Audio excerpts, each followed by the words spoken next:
Thank you to David and the Bell Choir.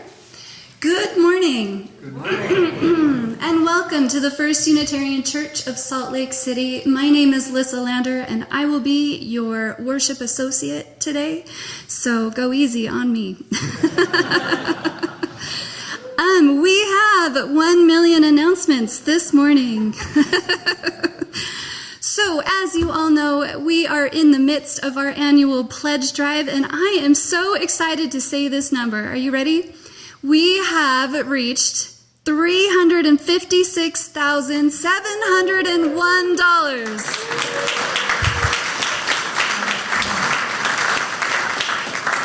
I want to know more about whoever added that extra one to their pledge. That's really fun. And as a new feature, we have a really exciting announcement. Da, da, da, da. Steve and Kristen Quinn were the first firefighting family to pledge.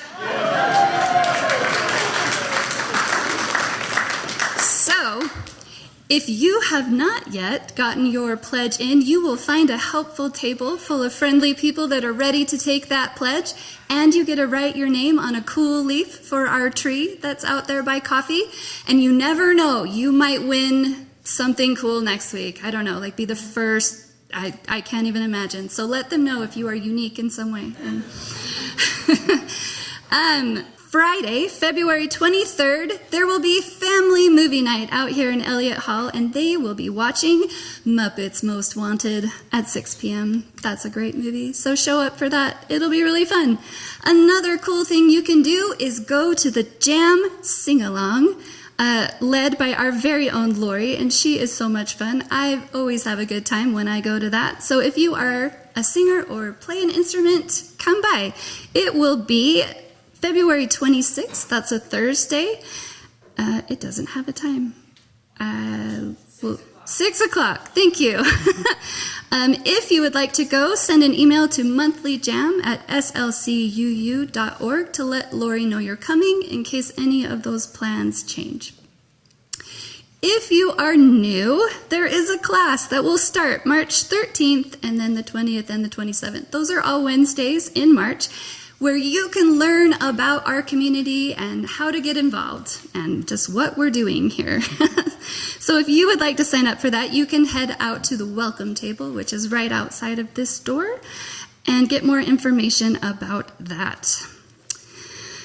There's 2 more. Okay, the Environmental Ministry is hosting a Zoom discussion group on Wednesday, February 21st at 7 p.m., They will discuss Nicole Walker's article called Everybody Wants to Be a Brine Shrimp. Right? I would love to know what that's about. So, show up to that Zoom discussion with our environmental ministry. After the service, during coffee hour, our very own 5th and 6th graders will be hosting a postcard writing campaign so they can call out the chocolate industry, which is really important. So go talk to those youth who are trying to change the world just a little bit and write a postcard about fair working conditions in the chocolate industry. Thank you. That's it. We did it. I would now like to welcome Reverend Susan Allman to the pulpit to light our chalice.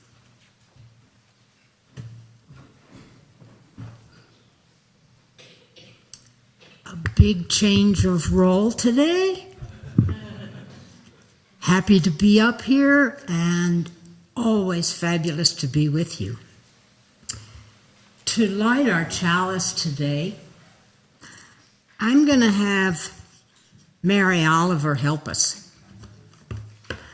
This is a poem called Walking Home from Oakhead. There's something about the snow-laden sky in winter in the late afternoon that brings to the heart elation and the lovely meaninglessness of time. Whenever I get home, somebody loves me there. Meanwhile, I stand in the same dark peace as any pine tree, or wander on slowly like the still, unhurried wind, waiting as for a gift. for the snow to begin, which it does, at first casually, then irrepressibly. Wherever else I live in music and words and the fires of the heart, I abide just as deeply in this nameless, indivisible place, this world, which is falling apart now, which is white and wild, which is faithful beyond all our expressions of faith and deepest prayers. Don't worry, sooner or later I'll be home, red-cheeked from the roused wind. I'll stand in the doorway, stamping my boots and slapping my hands, my shoulders covered with stars.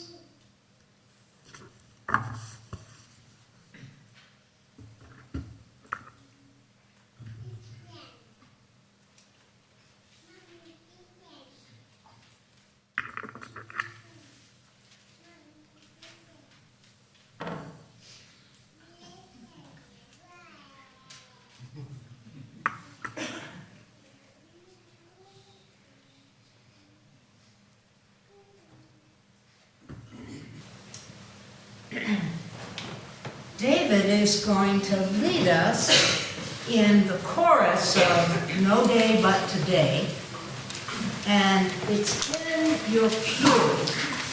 And as usual, thank you, David. So it's from Rin. Who knows it?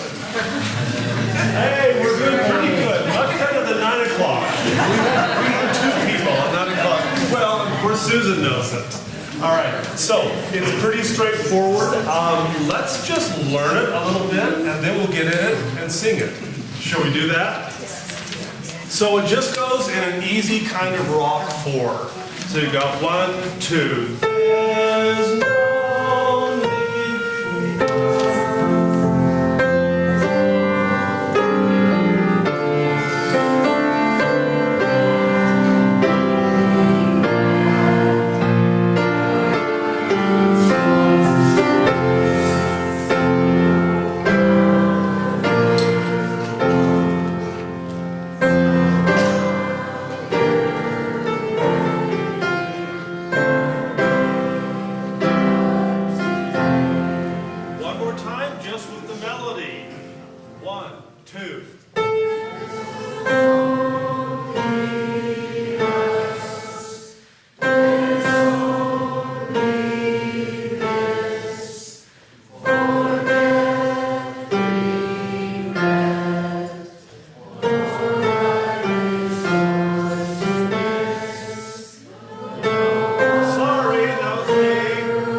I see a bright future for us all, singing the hits.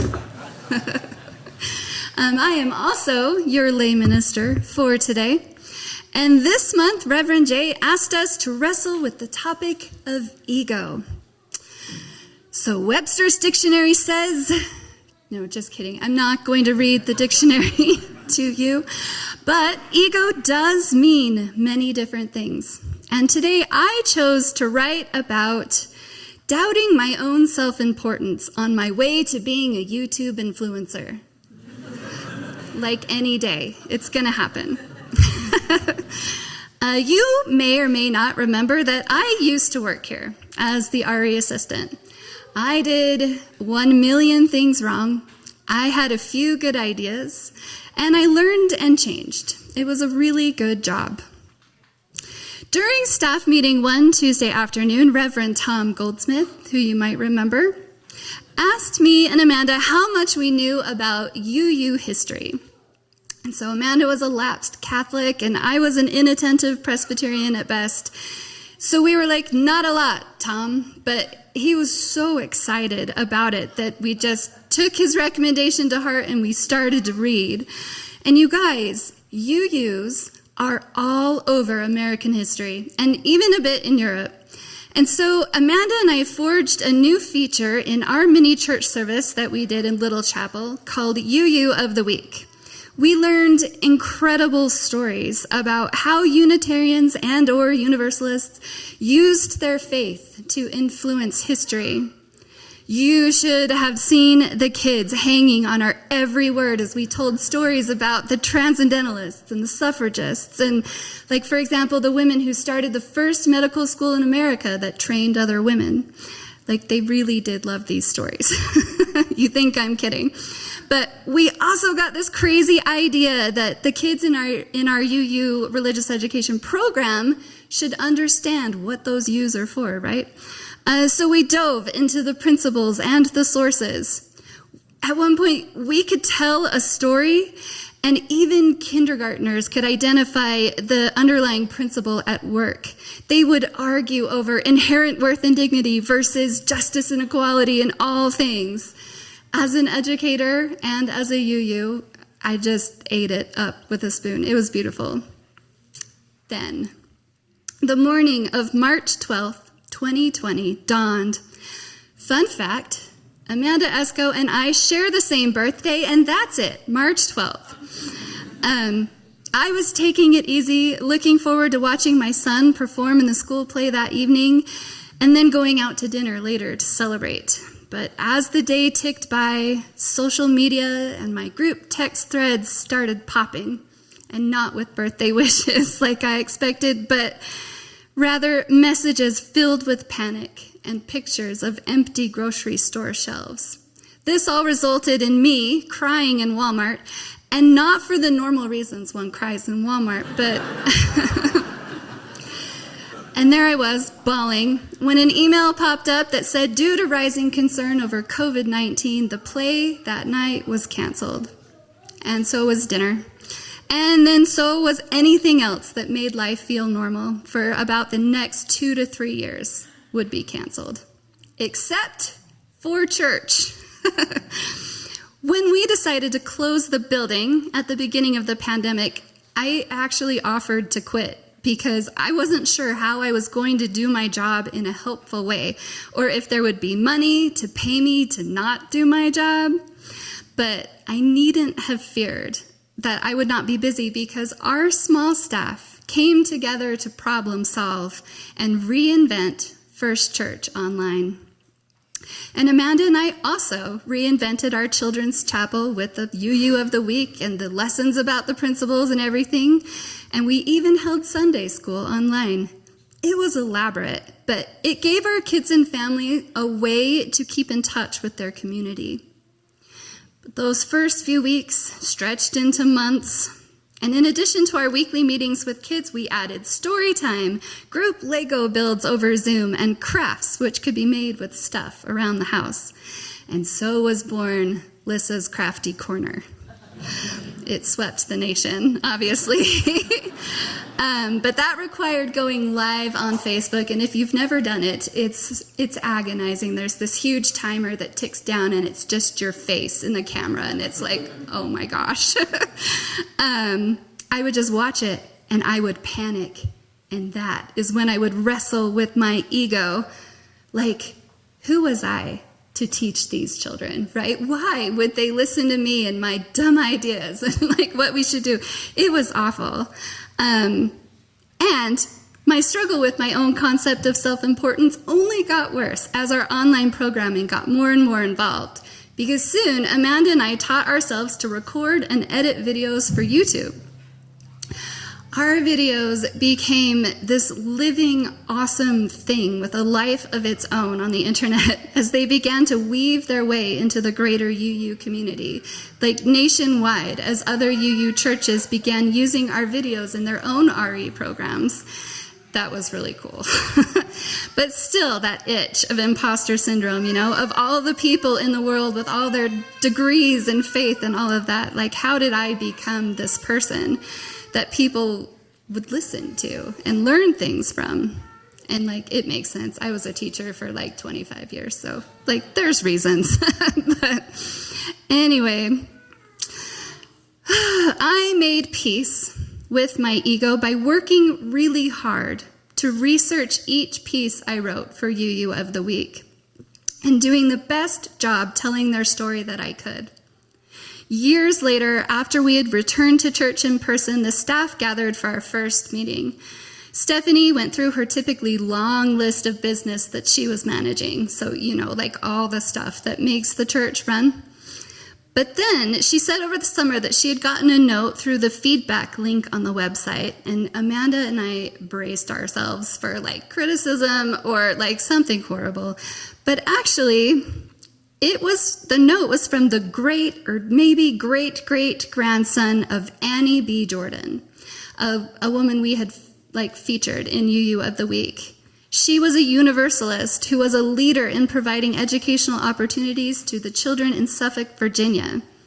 And in that note to our church, Miss Annie's great-grandson said that he had thought that his family's heritage was all but lost to history, and how happy he was to find a little congregation in Salt Lake City keeping her memory alive. I had never considered that real people I had never met might be so touched by my efforts. I immediately began obsessing over every word I had said about his ancestors, just hoping that I did it right. But I did the thing, and I said her name, and I told her story as best I could. And I am so proud and grateful that this congregation still supports our amazing religious education program. It is a gift to our children and even the great-great-grandchildren of people we've never met. Thank you.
I forgot something when I was doing the poem to light the chalice, and that is, I think that Reverend J is one of the best, coolest, intelligent, spiritual women or man, doesn't matter, or not,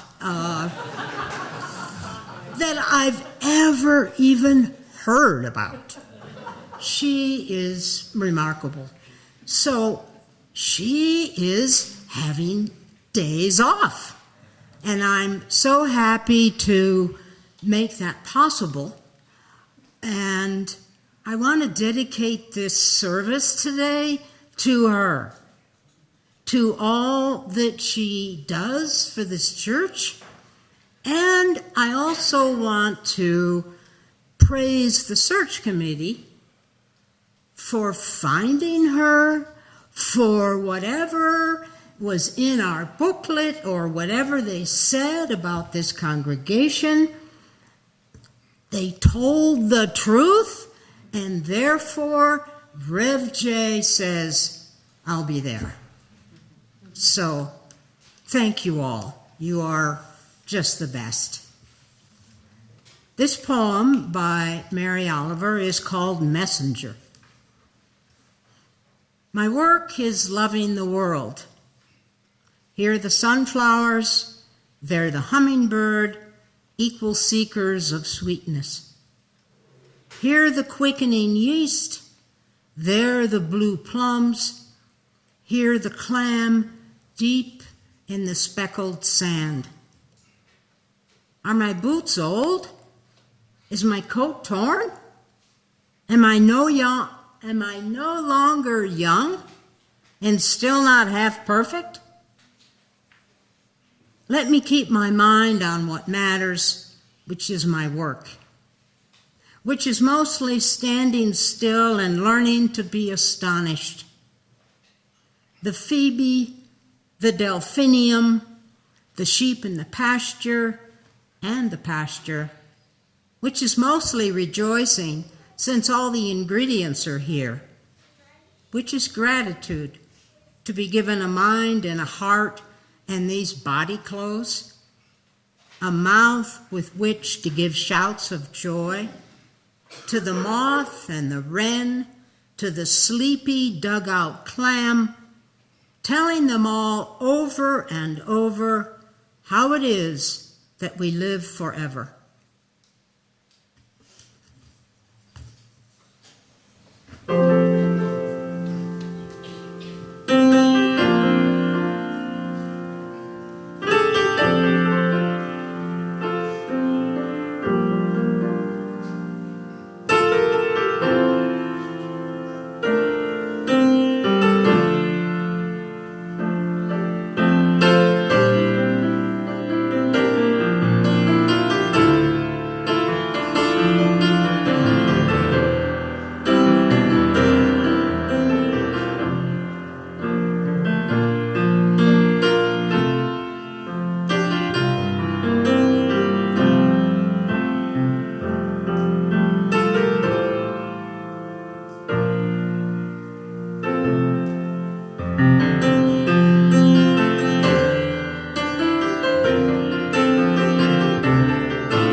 precious day, for all gathered here, and those far away, for the times we share, with love and care. Oh, we give thanks for this precious day. Thank you. The offering for the work of the church and our RE program will now be gratefully received. Feel free to chat amongst yourselves.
Well, now I'll tell you a little bit about me. I am a retired Episcopal priest, happily worshiping with you every Sunday. I love doing things here on Sundays. We need each other. The minister, the staff, the kids. We have to have you. We're the community, and as community, we feed one another. And I'd like to praise you for being here and helping me, because without you, I wouldn't be here. And I like saying what I'm going to say.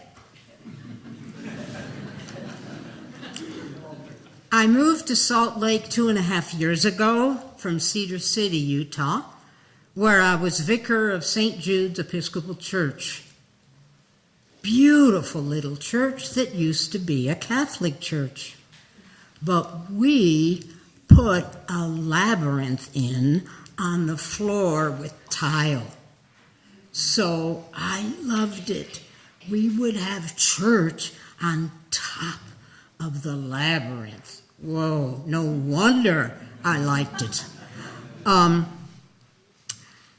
love Cedar City and had last been there beginning in 1979 when my husband and I bought a cabin in Bryan Head. We were both high school English teachers, had been spending the summer there. It was magic, with views of layers of mountains, perfect air, and definitely too many bugs.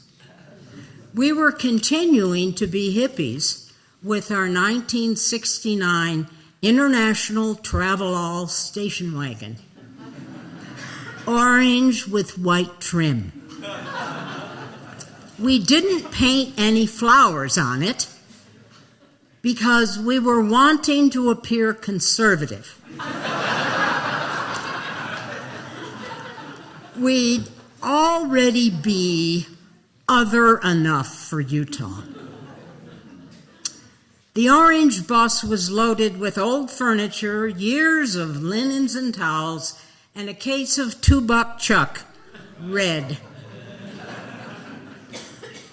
As much as we love California, our damp body parts finally began to dry out as we approached Baker, California, a less than wonderful town. Needing not to be picky in the middle of the Mojave Desert, it offered an air conditioning, gas, and date milkshake oasis. Our cabin was the furthest house from any chance of electricity. We had propane for lights, stove, and refrigerator, and we had a fireplace that loved to smoke. We owned a 1960 red Ford water truck with a few neighbors, all bedrock liberals and from somewhere else. We would drive the truck down our muddy, pitted, and gouged dirt road where we had to go side by side in and out of rivulets. I never drove the truck. Being a passenger was plenty. But I loved the process of getting to the town of Bryan Head that had a fire station, a city hall, 3 real estate offices, a gift shop, and 2 restaurants that had already changed hands 3 times. We drove up to the fire station and filled up, not needing to ask permission. We had a buried water tank and would let the water blast out from the thick black hose to hit the sides of the metal tank. We were set at age 32 to just love the land, the forest, the huge brilliant sky, looking and walking and sometimes trudging along the dirt road. Each day was spectacular, like real life. I thought I knew what that was, but clearly didn't.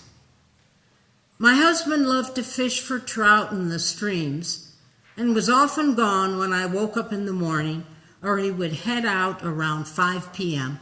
for Mammoth Creek, Deer Creek, and sometimes off Left-Hand Canyon to Yankee Meadow, and I would be alone.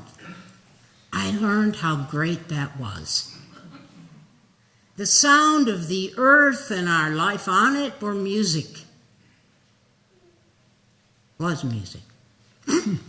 I would walk, read, play the auto harp, or just be. I had never had this kind of life before. It was eternal and full and beautiful to be in.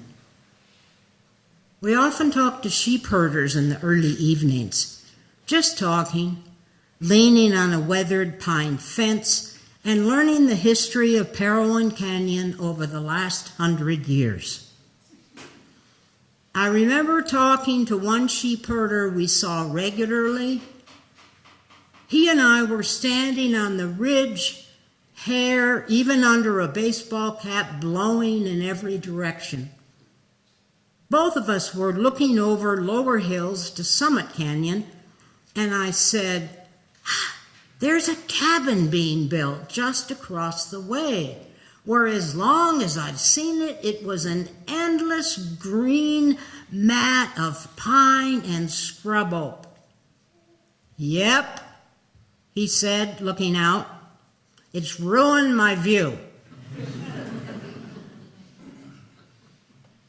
I didn't think I would tell you about just getting the cabin in 1979. I actually had another story in mind that I thought I would tell, but this is the one that came out. I love how our mind works. It just goes to what it wants and is much smarter than I am. Beginning our cabin years was some sort of essence for me, and I haven't thought about it for a long time. Since I wrote this about a month ago, that's part of the sermon, I thought about it every day. How I got to Utah. I often wondered how in the world it happened. I can see how I landed here and didn't leave, couldn't leave. the years spent on an unnamed dirt road off State Highway 143 that finally got a street sign of Aspen Drive in 1989. I think it was the beginning of spirituality for me.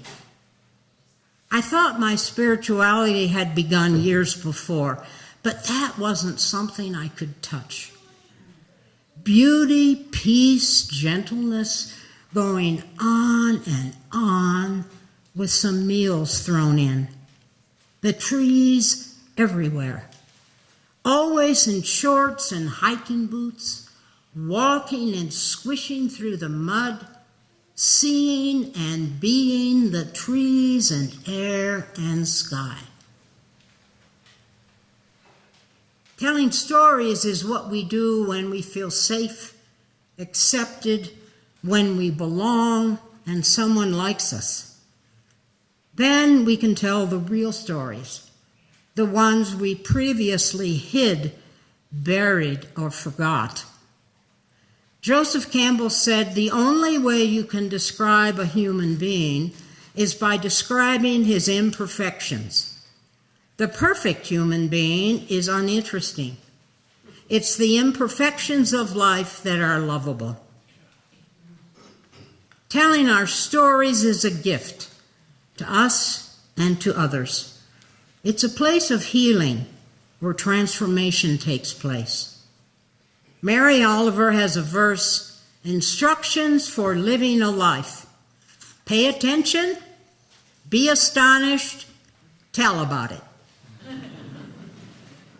Telling stories will save us from despair and rage, from all that has happened to people in the earth since humans called what they did civilization. With stories, not trying to, we reveal our lives, our thoughts, our feelings, because they live in the details. And it's the details of stories that draw us in, that inspire us, that allow us to recognize and accept our own stories, often with foggy eyes. I think stories are even more important to others than to ourselves, and it's in the telling of them that they become alive. Telling what we don't say in polite company, telling what others feel too, opening them up slowly as we let them be, softly feeling love, not shame. Others can see us and see themselves, feeling safe maybe for the first time, and their stories blow the doors of the heart right open. At the end of Hamlet, Hamlet is dying. Horatio, his good friend, leans over to him and says, I'm going with you. Hamlet takes away the poison wine from him and says, no. He didn't say it that strongly. I need you to stay alive so you can tell my story. Stories are myth. Myth is a way of seeing the world that all early peoples had. It wasn't fact. It was under, around, and upside down fact. Myth is not trying to be history. It's the depth underneath and beyond. As Karen Armstrong, a prolific writer of history and spirituality, says, myth is not a story told for its own sake. It's another plane that exists alongside our own world. It's an art form that points beyond history to what is timeless in human existence. Calling something a myth and meaning it is a thought or legend that is untrue was not how myth was defined until the age of the Enlightenment in the 17th and 18th centuries. This was a time of science and discovery of what human beings could figure out and understand. It was a remarkable time that shot the dark right out of the medieval age.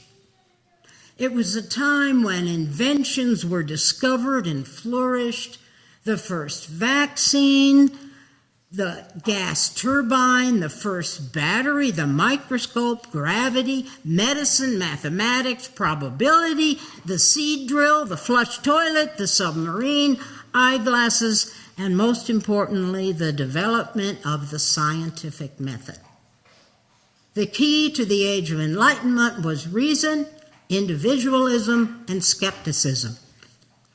In the Age of Enlightenment, it was thought we could stop telling stories and finally see not only what really is, but how we could fix the problems of the world by using our cognitive skills alone. Those who already had land and factories were blinded by possibilities of ownership and power.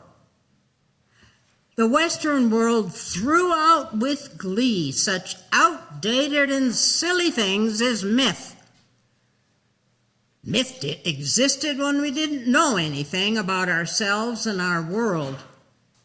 The Eastern world kept the traditional and scientific ways of beginning and perceiving, giving people for hundreds of years a place to go to develop spirituality, mysticism, meditation, contemplation, all you could feel and be joyful about, but not explain. The West lost myth as a way of seeing, of living.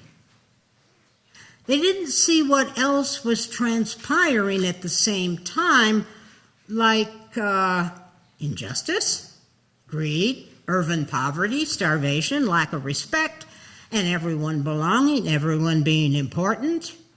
Duality reigned supreme.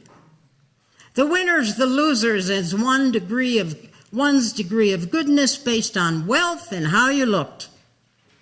The top the best, the bottom the worst, where there was no reasons for their poverty except not being willing to work. And since the center of enlightenment was Europe, people of color were worthless. Out went compassion and mercy, everyone being of value.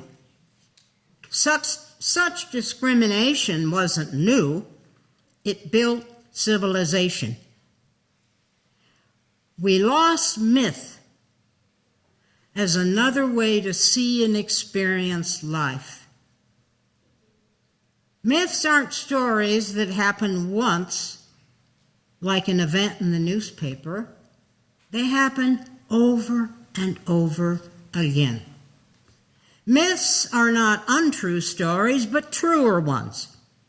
Ones that can't be told with just facts. Seeing life through myth, as early peoples did, is living on another plane, one that is cloudy, mysterious, impossible to explain, and beyond reason and language. Myth is a way to live, to start from. It's a way to perceive that is beyond understanding or proof.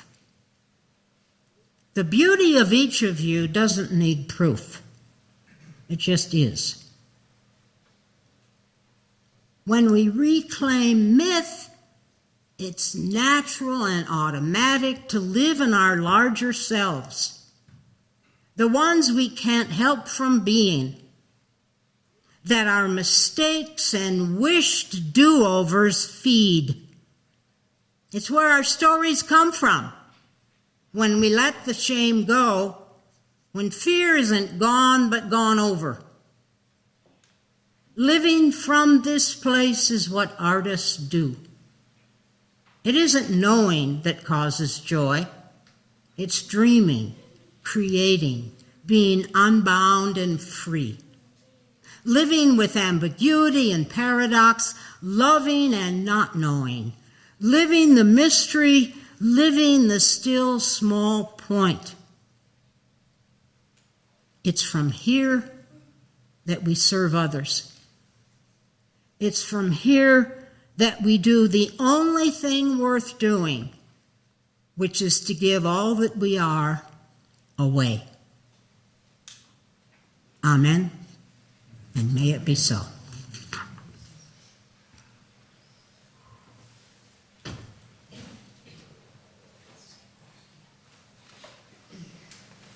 David is going to lead us now in hymn 1003 in the turquoise hymnal, and you will love it. We can only follow that with singing well, right? Okay, so what we're going to do is we're just going to sing, we're all going to learn line 1, 2, and 3. And then we'll mash it up a little bit. Have a seat for just a minute. When we get it, yeah, you got to work first, so sit down.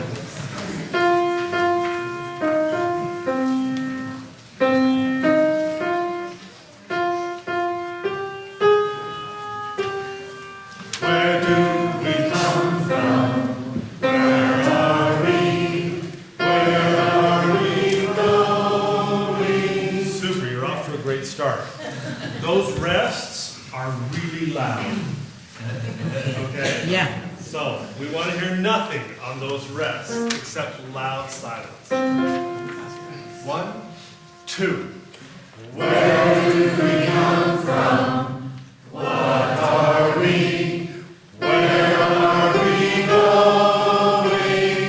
Where do we come from? What are we? Where are we going? Okay, we got it? Yeah. All right, now let's go to line 2. 2 beats to the measure. These go slow. Where do we come from? You can sing it in an octave. Where do we come? Again.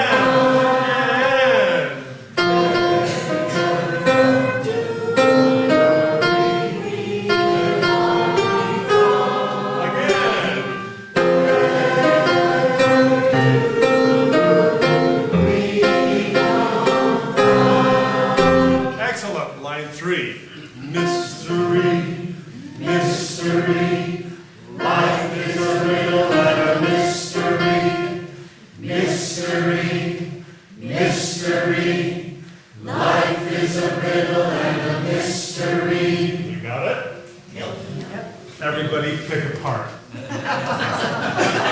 So you can see whatever you want. It's even best if you're not singing but the person next to you is singing.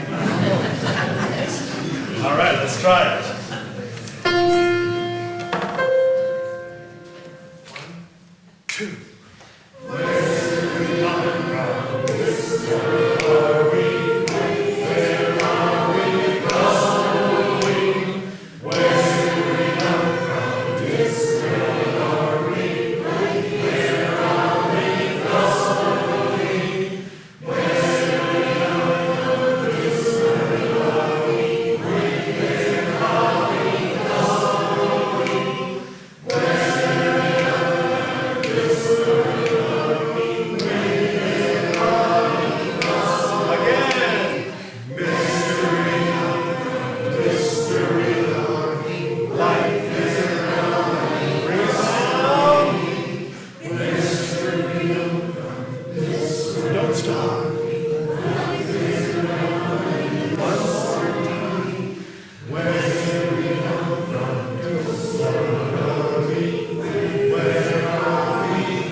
Can't join the choir if you don't watch the director.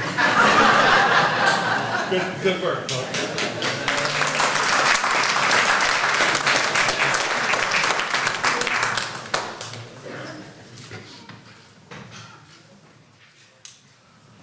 Life is short. We don't have much time to take the journey together. So be swift to love, make haste to be kind. And may blessings, mercy, and love be with you today and forever. Amen.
Thank you all so much for being here.